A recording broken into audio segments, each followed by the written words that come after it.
Chief minister সন্মানও আমার ছাত্র আসলা আগের যে চিফ মিনিস্টার ছিল কিন্তু সন্মান তো অত অবদ্ধ আসবা না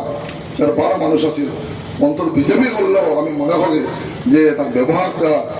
আমার ছাত্র আছিল এই কারণে সন্মানকে আমরা বিজেপি করতে পারে ব্যবহার কিন্তু এই ধরনের আছে না কোনোদিন খুঁজতে শুনছি না যে টুপি এলাকা ভোট লাগে না দাঁড়িয়ে এলাকা ভোট লাগে না অমুকল ভোট লাগে না এই শুনছি না আমি মনে করি আমি মাস্টার হিসাবে উনি ছাত্র হিসাবে আমি আশা করি আমার কিছু একটু হয়তো ইনফ্লুয়েন্স হয়েছে বদ্ধতা অন্তত শিখছে যে হবে না অন্তত অতগুলো আমি আশা করি বিদ্যুৎ হাজারিকা উনি আমার ছাত্র উনিও তো কি ধরনের খোলা বলে আমি জানি না ওই জায়গাতে একটু কম কারণ উনি কম বয়স সন্মানে 3 বছর বলছেন আমার কাছে আর বিদ্যুৎ হাজারিকা 1 বছর বোধহয় বলছেন ওটার কি একটু কম তার আসা বলছে আমি সংবিধান ভারত প্রকাশে পড়াইছি 40 বছর আমি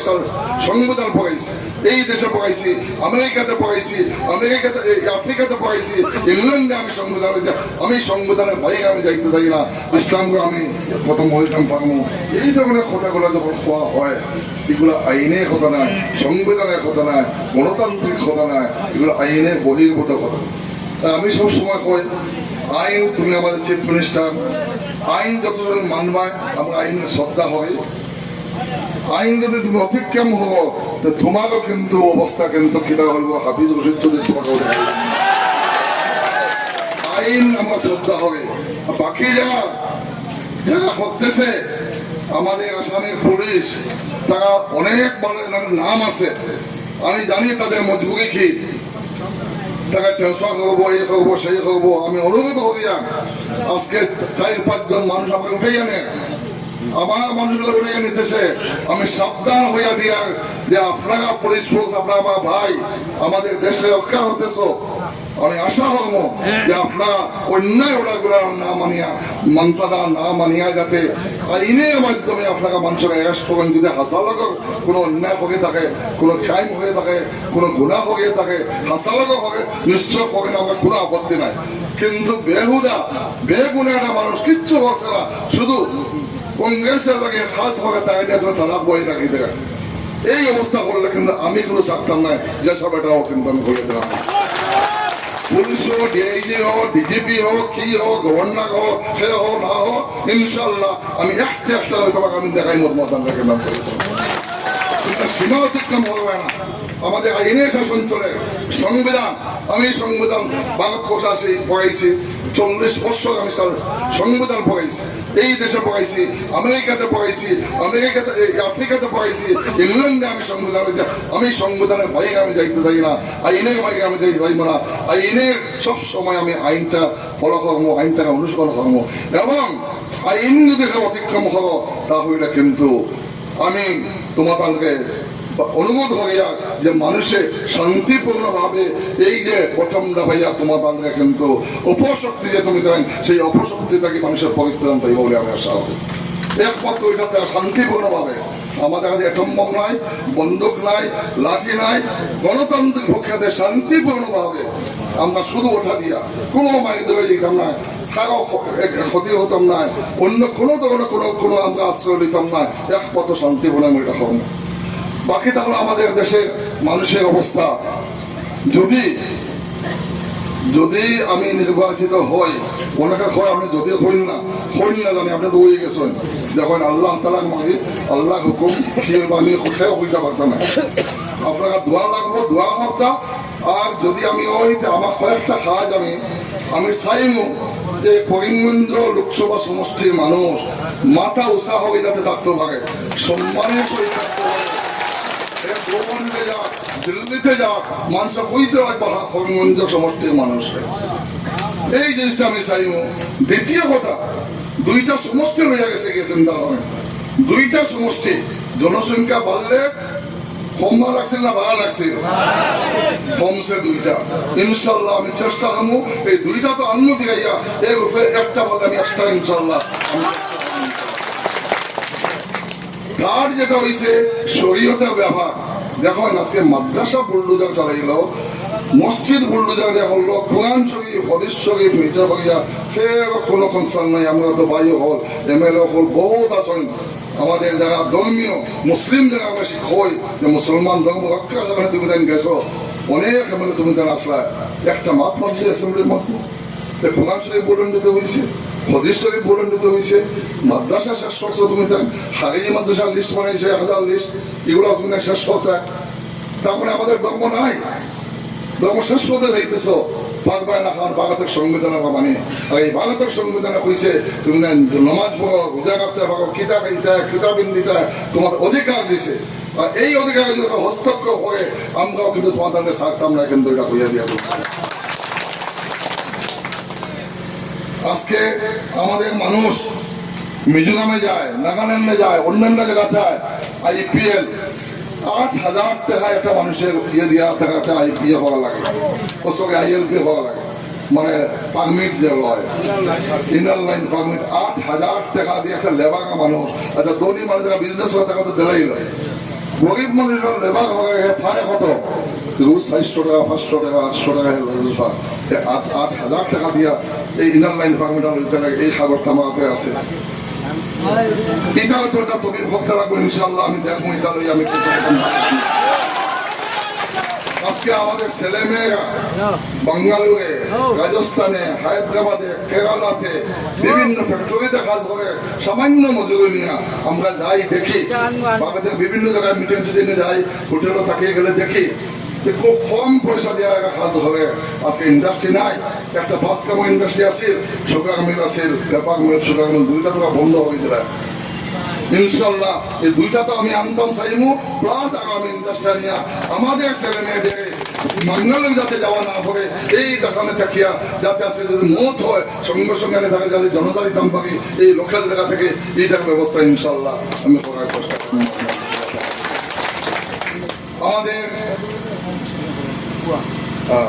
আমাদের আজকে কোরবানির ব্যাপারে আপনারা জানেন, আজকে 2 বছর আগে যে কোরবানি বন্ধ হয়ে গেছিল, আমি তো MLA-ও নাই, MP-ও নাই, হাইকোর্ট বন্ধ, হাইকোর্টটা খুলিয়া আমি কোরবানির ব্যবস্থা হয়ে দিয়েছি আপনাদের, আপনারা কোরবানি করছেন। এটা তো স্বাধীন, আমাদের ভারত সংবিধানে দিয়েছে এইটাকে। আজকে এই যে বিয়া খাজিও হল শেষ করে দিছো, তুমি শেষ কিতা করেছো, এখন বিয়া করতে গেলে তুমি সাব রেজিস্টার করো, DC অফিসও অ্যাপ্লিকেশন দেওয়া লাগবো, 1 মাস পরে টাকা দেখবো তোমাকে বিয়ার সার্টিফিকেট দিতাম, তাকে মুখে পারতাম না। এটাও গেল। আজকে গরিব মানুষ ওই জায়গায় বিয়া দিত, লইতেও পারেন না, খাবো কত লইতে পারেন না, এর বাদে যাইব এখানে উকিল দোকা লাগবো, গরিব দোকা লাগবো, কমাস যাইব, কোনো ঠিক নাই। এই যে অত্যাচার আরম্ভ হয়েছে, শরীয়ত একটা আছে 1937 যে আমরা আমাদের কোরআন হাদিস মতো আমরা চলতাম। ব্রিটিশের আগে এই আইনটা দুর্ভাগ্যবশত এটা তারা ভুল অনুষ্ঠিত হবে, আইনটা তারা কোনো ধরনের না, কোনো আইনটাই নাই। আমরা চাই আইনের শাসন চাই, গণতন্ত্র চাই, বা ধর্ম নিরপেক্ষতা চাই। এবং আজকে আগেরটা যদি অবনোদয় ফর্ম বলে পাঠে, অবনোদয় ফর্ম দেখছেন ছবিটা কি হয়, বিজেপির ছবি, পদ্মফুল ডাইনেদি আসনের ছবি, একজন ভারতের মহামান্য প্রাইম মিনিস্টার আর একজন আসামের মহামান্য চিফ মিনিস্টার, 2 জনের ছবি। কোনো সাইন নাই, কোনো অ্যাকাউন্ট নাম্বার নাই, কিচ্ছু নাই। মানুষে গিয়া অন্য জায়গায় মানুষের ভুল বুঝাইয়া পয়সা দিয়ে মতো ওখান পর এটাতে খোলা পাতা ওরা যদি বুঝাইবা অত বুর্বক হয়েছে, আমরা মানুষ অত বুর্বক নেই। আমি তার হইয়া জায়গা দেখলাম আমাদের মানুষ বহু সচেতন। আমি উকিল, আমি ভাবি বলে আমরা মনে হয় বহু জানি না কিতা। আমরা আগে যখন মানুষ যায় আমরা দেখি বহুত বেশি মানুষে জানে, সাধারণ মানুষ টিপ দেয়, তাকে আমি অবহেলা কথাবার্তা নাই, ছোট হোক বড় হোক, আমাদের মানুষ বহু সচেতন মানুষ, অবহেলা করবে না কোনোদিন, আল্লাহ তাহলে মাফ করতে না, সেগুলো আমি অবহেলা করি। এই ছোট জাত, বড় জাত, অমুক জাত, এই নতা বকলম, এই জিনিসটা আল্লাহ তারা সবচেয়ে, এই জিনিসটা আল্লাহ মাফ হবে না। হকলের বাদ যেটা আমি আপনার গাড়ি দিই, যদি আল্লাহ তালা এটা মাফ হতে পারতাম না, যত আপনি এটাকে মাফ না করবো এটা হবে। ওদিকে আমরা এই জিনিসগুলো দিয়ে থাকতাম। আর বাকি লাস্টে আমি কই দিব যে আমরা মৌলানা আজমল সাহেব, বদরুল আজমল সাহেব আলিম মানুষ, মৌলানা মানুষ, আমার কোনো তার প্রতি ইয়ে নাই। রাজনৈতিক টান যেটা চাল চলো ওইটাকে আমি বিরোধিতা হই। ক্যান্ডিডেট আছে আমার শাহাবুল ইসলাম, আমার ছোট ভাই মতো। আমি আশা করবো যে তারা আইলে দুর্ব্যবহার না হয়ে হাইলাহালিতে কিছু খারাপ ইয়ে করছেন, আটটাই দিচ্ছেন, এই করছেন, এটা না হইয়া বুঝাইবা যে এটা পার্লামেন্টের ইলেকশন, এই পার্লামেন্ট ইলেকশনটা শরীয়ত বসানোর ইলেকশন, দেশ বসানোর ইলেকশন, গণতন্ত্র বসানোর ইলেকশন। ইগো যে পুলিশে এজন লগিয়া তুমি গিয়া আমার সেবা করতায় আর লগে লগে ফাইলে হাবিতালে ফাইতাম না, এই যে কথাগুলো কইয়া তুমি যেন বুট নদ আও যে ইটা কইবা যে তোমাকে অ্যাসেম্বলি চাইলে রাখলে আমরা চিন্তা করবো। গতিকে আমি সব আপিল হইয়া খেরো দোষারোপ না হইয়া আজকে বিজেপি করতেছে আমরা মানুষে টুপিওয়ালা দাঁড়িয়েলা লঙ্গেলা বিজেপি হবে যে বিজেপি কোরআন হাদিস দিয়ে হতো স্যার আমাদের ইউনিফর্ম সিভিল করে আনতে স্যার শরীয়তের আইন নিতে কি স্যার আমরা কি সামান্য আমাকে একটু চিন্তা হবে না বিজেপি হইয়া আমরা মুসলমান হইয়া আল্লাহ তাআলা মর্জি আমি জানি না আমরা কে কিয়ামত মসজিদ নাকি আমি জানি না যারা কয় যে কোরআন হাদিস ইসলাম রাতাবাড়ি এমএলএ হয় তোমরা যদি এমন ধর্ম বিজেপির মধ্যে ধর্ম জায়গা দিয়ে ধর্ম চাই দাও তোমরা আমরা পাশে হাত তালি দেয় যাইতা হানা কয় দুঃখ লাগে ভোট শুনেন ভোট আমাকে দেন না দেন এটা আপনাদের ব্যাপার আমি আপনাদের কোনো যোগ হতাম না আমি আইসি অন্যটা আমিও কংগ্রেস করছি না আগে তো দেশ বাঁচানোর লাগে আমি কিন্তু আইসি এখন একমাত্র হয়তো আরশাদ মদনী সাহেবের অনুরোধে তাই আমাকে নির্দেশ দিয়েছেন যে তুমি যাও আমি একটু ইতস্তত হসলাম বলে না তুমি যাও তুমি খগমগঞ্জ এমপি নাই তুমি ইয়ের নাই তুমি ভারতবর্ষ 443 জনের মধ্যে আছে বলে এমপি তুমি বনো এই যে আশা ভরসা যে মানুষ লইছেন আমি জানি না কতটা খতম পাবো আমি অত নিজকে আমি ভাবি না যে আমি খুব বড় হয়ে গেছি এবার খুব জ্ঞানী মানুষ আমি সাধারণ একজন মুখের আমি বা হাফিজ হইতে পারি না মৌলানা বসে আমি নিজেকে হই না আমি হাই হিপস হচ্ছে থেরাপি ভোগাই হিসাবে হাফিজলাম হইতাম পারি কিন্তু আমি টাইটেলও ভরছি না সিনিয়র মাদ্রাসা পর্যন্ত হয়েছি কিন্তু উকিল হিসাবে আমি প্রফেসরে করছি উকালতে করছি আমার আগের চিফ মিনিস্টার সন্মাল সাহেব সন্মালও আমার ছাত্র আসলা আগের যে চিফ মিনিস্টার ছিল কিন্তু সন্মাল তো অবদ্ধ আসবা না তার বারা মানুষ আছিল অন্তর বিজেপি করলেও আমি মনে করি যে তার ব্যবহার করা কারণ আমার ছাত্র আছিল এই কারণে সন্মালকে আমরা বিজেপি করতে পারি ব্যবহার কিন্তু এই ধরনের আছে না কোনোদিন কইতে শুনছি না যে টুপি এলাকা ভোট লাগে না দাঁড়িয়ে এলাকা ভোট লাগে না অমুক ভোট লাগে না এই শুনছি না আমি মনে করি আমি মাস্টার হিসাবে উনি ছাত্র হিসাবে আমি আশা করি আমার কিছু একটু হয়তো ইনফ্লুয়েন্স হয়েছে বদ্ধতা অন্তত শিখছে যে হবে না অন্তত অতগুলো আমি আশা করি বিজু সজারিকা উনিও আমার ছাত্র উনিও তো কি ধরনের কথাগুলো বলে আমি জানি না ওই জায়গাতে একটু কম করে উনি কম বলছে সন্মানে 3 বছর বলছেন আমার কাছে আর বিজু সজারিকা 1 বছর বোধহয় বলছেন ওটার কি একটু কম তার আসা বলছে গতিকে হাতুর মাথায় নিয়ে গতিকে আমি অনুরোধ করবো আপনার যে আমি সবাই লইয়া